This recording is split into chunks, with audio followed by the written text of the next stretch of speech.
Hello friends, இன்றைக்கி என்ன பண்ண போகிறோன்னா 12th மேக்ஸில் 8th லெசனில் எக்ஸசைஸ் 8.1ல் ஃபஸ்ட் சம் தான் பார்க்க போகிறோம். ஓகேவா? Okay. If f of x equal to cube root of x. ஓகேவா? Find the linear approximation of x equal to 2 and use the linear approximation to find appropriate of cube root of 27.2. இதில் என்ன சொல்லியிருக்காங்க அப்படின்னா, எக்ஸுங்கிறதுக்கான value வந்து 27, அதோட ஈக்குவேஷன்ஸும் கொடுத்துட்டாங்க. அது மட்டும் இல்லாமல் அந்த எக்ஸ் ஈக்குவல் டு 27க்கு லீனியர் அப்ராக்சிமேஷன் நம்மளை ஃபைண்ட் பண்ண சொல்லியிருக்காங்க. எதை யூஸ் பண்ணினா நம்மளோட கியூப் ரூட் ஆஃப் 27.2 யூஸ் பண்ணி பண்ண சொல்லியிருக்காங்க. ஓகேவா? சொல்யூஷனுக்குள்ளே போயிடலாமா? ஓகே. ஃபஸ்ட்டு நமக்கு அந்த கொடுத்த ஈக்குவேஷனை ஃபஸ்ட்டு எழுதிக்கலாம். ஓகேவா? F of x equal to cube root of x, இது கிவன். ஓகேவா? நெக்ஸ்ட்டு எக்ஸ் ஈக்குவல் டு 27 கொடுத்துருந்தாங்க, அதையும் எழுதியாச்சு. நெக்ஸ்ட்டு எஃப் ஆஃப் எக்ஸை டிஃப்ரென்ஷியேட் பண்ணோம் அப்படின்னா என்ன வரும் அப்படின்னா 1/3 இன்ட்டு எக்ஸ் பவர் 1/3 மைனஸ் 1 அப்படின்னு எழுதணும்.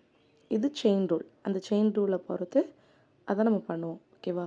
இப்போது பவரில் 1/3 மைனஸ் 1 வந்து நம்ம என்ன பண்ணியிருப்போம் அப்படின்னா மைனஸ் பண்ணியிருப்போம். மைனஸ் பண்ணும்போது நமக்கு என்ன கிடச்சிருக்கோன்னா -2/3. ஓகேவா? எப்படி 3யை காமனாக எடுத்தால் மேலே வந்து 3ஆல் மல்டிபிள் பண்ணணும். அப்போது 1 - 3 அப்படின்னா -2, அதை தான் அங்கே எழுதியிருப்போம் அப்படி. ஓகேவா? இப்போ ஓகே. இப்போ மைனஸில் இருக்க பவர் அது அதனால் ப்ளஸில் கொண்டு வரதுக்காக ஹோல் டிவைடடாக கீழே எழுதியிருப்போம் 1க்கு. அப்போங்கும்போது நமக்கு என்ன கிடச்சிரும்னா ப்ளஸ்ன்னு கிடச்சிரும். இப்போது 1/3ங்கிறத வச்சுட்டு அந்த 2 வந்து ப்ராக்கெட்க்கு வெளியே எடுத்துடணும். ஓகேவா? இதுதான் நம்மளோட எஃப் டேஷ் ஆஃப் எக்ஸ்.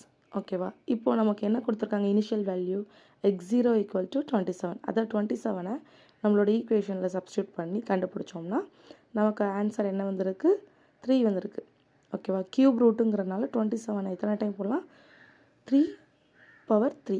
ஓகேவா? அப்போ 3யும் அந்த 3யும் கேன்சல் ஆகி நமக்கு ஆன்சர் 3ன்னு கிடைக்கும். ஓகேவா? ஓகே. இப்போ அதே 27 எஃப் டேஷ் ஆஃப் எக்ஸ்லையும் போடணும். ஓகேவா? போடும்போது அந்த எந்த ஃபார்முலா யூஸ் பண்ணணும்? நம்ம டிஃப்ரென்ஷியேட் பண்ணி வச்சுருக்கோம் இல்லையா, அந்த ஃபார்முலாவில் நம்ம அப்ளை பண்ணணும். அப்ளை பண்ணி அகைன் 27 என்ன பண்ணணும்? 3/3ன்னு போட்டு அந்த 3யும் கேன்சல் ஆயிரும்ல. இப்போ எதுக்கு நம்ம அந்த டிஃப்ரென்ஷியேட் பண்ணும்போது 1/3ன்னு வெளியே எடுத்தோன்னு உங்களுக்கு புரிஞ்சிருச்சா? அதுக்காக தான் அதை வெளியே எடுத்து வச்சுக்கிட்டோம் ஃபஸ்ட்டு. ஓகேவா? இப்போது 3 ஸ்கொயர்னு இருக்குது. 3 ஸ்கொயர் என்னது? 9. அப்போது ரிமைனிங் என்ன இருக்குது? 9 × 3. ஓகேவா? 9 3s are 27. ஓகேவா? இப்போ லீனியர் அப்ராக்சிமேஷன் கண்டுபிடிக்க சொல்லியிருக்கிறதுக்கான ஃபார்முலா நம்ம பார்க்க போகிறோம். எதை? லீனியர் அப்ராப்ரியேட்டை யூஸ் பண்ணி பண்ண சொல்லியிருக்காங்க. இப்போது லீனியர் அப்ராக்சிமேஷன் ஃபார்முலாவை பாருங்கள். L of x f of x0 plus f dash of x0 and x minus x0 அப்படி கொடுத்துருக்காங்களா? இப்போ நமக்கு இனிஷியல் வேல்யூ x0க்கு தெரியும், ஆனால் நமக்கு என்னது 27.2க்கு தெரியாது. அதை எக்ஸாக வச்சுக்கணும். இனிஷியல் வேல்யூ கண்டுபிடிச்சதெல்லாம் நம்ம என்ன பண்ணணும்? சப்ஸ்டியூட் பண்ணணும். இப்போ எஃப் ஆஃப் x0ல் 3 அண்ட் 1/27 வந்துடும். நெக்ஸ்ட்டு எக்ஸ் மைனஸ் x0ல் 27 அண்ட் எக்ஸுக்கு 27.2 சப்ஸ்டியூட் பண்ணுறோம். பண்ணும்போது நமக்கு என்ன வேல்யூ கிடைக்கும்? 0.2 கிடைக்கும்.